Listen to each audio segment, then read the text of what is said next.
In this example, we will compare velocities using a displacement time graph.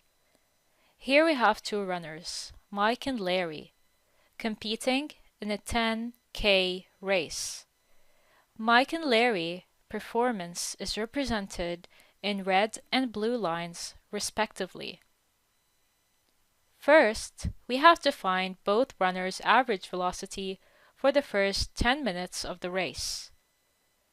As we have seen before, the average velocity is equals to the gradient of the line y over x, or we can say displacement over time. Mike's average velocity equals to 2.5 kilometers over 10 minutes. And since we're working in the SI units, the average velocity has to be in either kilometers per hour or meters per second.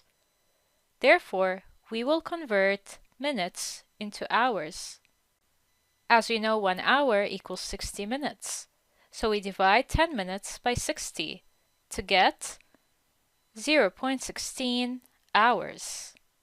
So the average velocity becomes 2.5 kilometers divided by 0.16 hours equals to 15.625 kilometers per hour. For Larry's case, the average velocity equals 1 kilometer over 10 minutes. Here, we also have to convert the minutes into hours. So the answer becomes 4 kilometers divided by 0.16 hours equals to 25 kilometers per hour. Here, in the first 10 minutes of the race, Larry is 1 kilometer ahead of Mike. Now for the next question.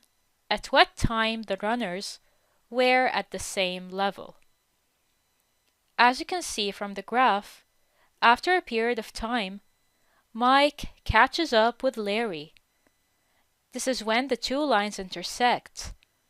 By drawing a straight line from the point of intersection to the time axis, we can tell that the two runners are at the same distance at t equals 30 minutes.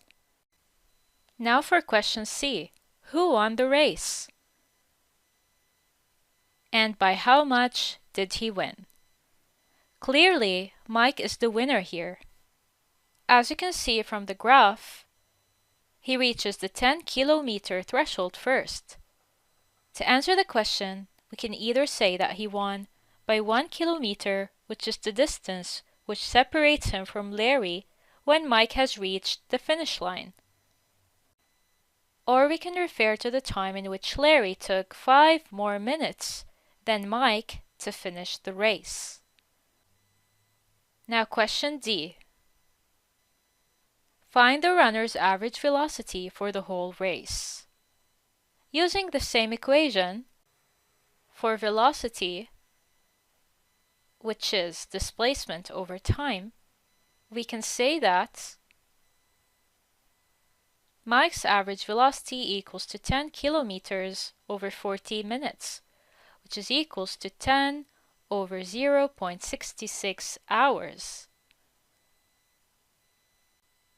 This gives 15.625 kilometers per hour.